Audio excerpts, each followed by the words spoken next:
अप्रैल 5, 1943 3 Brazilian मछेरों को साहिल से तकरीबन 9 मील दूर बहुत अजीब मंजर दिखाई देता है। वो जाकर देखते हैं तो ये एक कमजोर, बीमार और भूख से बदहाल एक बूढ़ा आदमी था जो एक लकड़ी के छोटी सी बोट के साथ टी शर्ट हाथ में पकड़े उनकी तरफ देखकर इशारे कर रहा है। इतनी बुरी हालत में और शिद्दत की भूख में होने के बावजूद वो हिम्मत नहीं हारा था। कुछ दिन बाद एक ट्रांसलेटर से इसकी पूरी कहानी सुनी गई तो इसका नाम पता लगा जो था पून लिम, और ये समंदर में 133 दिन तक भटक रहा था। चलिए देखते हैं कैसे ये इंसान 133 दिन तक समंदर में भूखा प्यासा जिंदा रहा और कैसे ये समंदर में पहुंचा।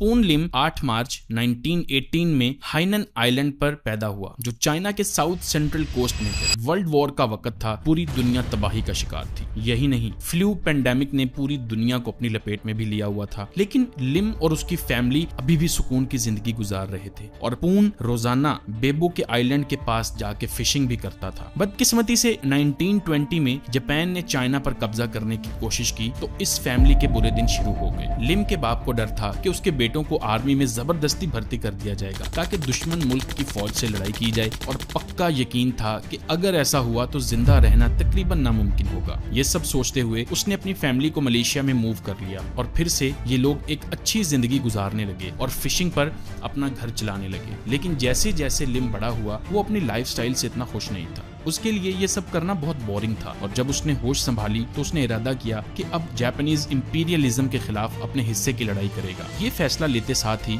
वो अपनी सुकून से भरी जिंदगी और फैमिली दोनों को छोड़कर ब्रिटेन के एक मर्चेंट नेवी शिप पर कैबिन बॉय के तौर पे काम करने लगा। समंदर में जिंदगी गुजारना जैसे उसकी जिंदगी का सबसे बड़ा गोल हो, लेकिन बदकिस्मती से जो वो सोच रहा था सब उसका उलट होना शुरू हो गया। इसके साथ जो एशियन लोग थे उनको और इसको सबसे बेरहम नौकरी दी गई, जिससे कुछ खास पैसे भी नहीं मिलते थे और बार बार इनको ऑफिसर्स और सेलर्स मिलकर तंग करते थे और इनकी खूब बेइज्जती भी की जाती थी।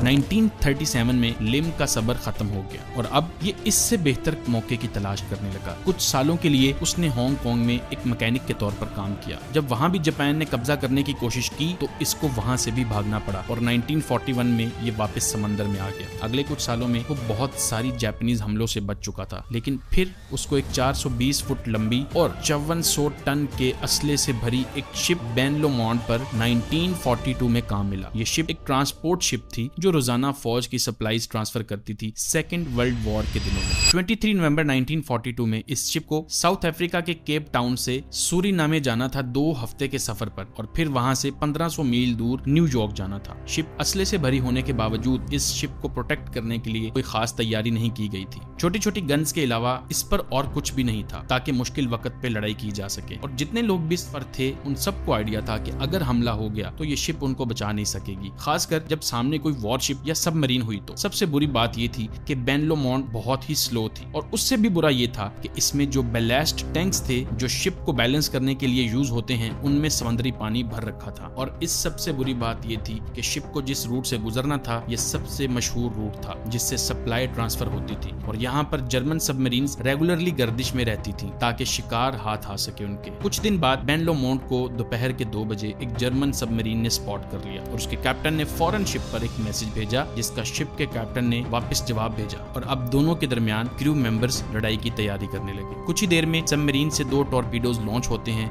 और स्लो बेनलोमोंट की तरफ जाने लगते हैं, यानी जर्मन सबमरीन ने इस शिप पर हमला कर दिया था और कुछ सेकंड्स का ही वक्त था इस शिप के पास। अब दोनों टॉर्पीडोज शिप के हल से टकराते हैं जिससे बहुत बड़ा धमाका होता है और 54 क्रू मेंबर्स अपनी जान से हाथ धो बैठते हैं। इस तबाही के लम्हात में लिम के हाथ एक लाइफ जैकेट लग गई जो उसने फौरन पहनी और समंदर में छलांग लगा दी और डूबती शिप से दूर जाने लगा। बदकिस्मती से वो जिंदा बच जाने के बाद अब अटलांटिक ओशन में अकेला ही रह गया था। इंतहाई खौफ की हालत में वो समंदर के पानी में जितना हो सकता था तैरता रहा, लेकिन आखिरकार थक के रुक गया। उसी वक्त उसकी नजर एक 8 बाय 8 फुट के एक छोटे से लकड़ी के राफ्ट पर पड़ी जो बिल्कुल सही सलामत था और उस पर था भी कोई नहीं। रात का वक्त हो गया और उसको दूर दूर तक कुछ न दिखाई दिया। इस वक्त उसके सबसे पास जो खुश्क जमीन थी वो साउथ की तरफ 250 मील दूर थी और पानी की वजह से ये राफ्ट मुसलसल नॉर्थ की तरफ जा रहा था जिधर ब्राजील था, लेकिन वो 500 मील दूर था। लिम अपने राफ्ट पर बैठा वक्त गुजारने लगा और बार बार दूर दूर तक नजर दौड़ाता रहा, लेकिन कोई जमीन या इंसान उसको ना दिखा। अब उसको इस बात का यकीन हो चुका था कि अगर उसको जिंदा रहना है तो जो कुछ वो कर सकता है उसको करना होगा। किस्मत से राफ्ट पर एक छोटी सी सर्वाइवल किट थी जिसमें एक फ्लेयर गन थी, 2 इलेक्ट्रिक कुकिंग पॉट्स, एक टूटी हुई फ्लैशलाइट, कुछ चॉकलेट बार्स और एक शुगर क्यूब का बैग और साथ में एक 11 लीटर का गैलन जिसमें साफ पानी था पीने के लिए। शुरू में लिम ने सोचा था कि इस शिप के गायब हो जाने पर मर्चेंट नेवी हरकत में आएगी और एक फुल स्केल ऑपरेशन भी किया जाएगा बगैर किसी किस्म का इंतजार किए, लेकिन उसी वक्त उसके दिमाग में ये बात भी चल रही थी कि एक शिप की खातिर भला कौन इतने रिसोर्सेज लगा के आएगा, वो भी जब इतना खतरा हो, खासकर उस वक्त जब ज्यादा से ज्यादा रिसोर्सेज भी कम पड़ रहे थे हर किसी को। और इस छोटी सी शिप का गुम हो जाना किसी के लिए कोई बड़ी बात नहीं होगी। तो अपने हालात से निपटने के लिए उसके पास जो कुछ था उसको बड़ी एहतियात से इस्तेमाल करना शुरू कर दिया। उसने बारिश का पानी भी जमा करना शुरू कर दिया जब भी उसको मौका मिला। लिम एक चीज का बहुत शुक्रगुजार था कि उसको बचपन से ही मछेरे की ट्रेनिंग मिली थी और इसी एक महारत की वजह से उसको ये मौका नजर आया कि समंदर की मछली को खाने के तौर पर इस्तेमाल करे जब तक उसको बचाने कोई नहीं आ जाता। जल्दी से जो कुछ उसके पास मौजूद था उसने एक मछली पकड़ने का हथियार बनाया, एक कॉपर की तार से जिसमें हुक लगाई, चारे के लिए बिस्किट के क्रम्स को इस्तेमाल किया और कुछ ही देर में लिम को पहली मछली मिल गई। इस पकड़ी हुई मछली को टीन पैक के नुकीले ढक्कन से फौरन उसने काटा, स्किन को उतारा,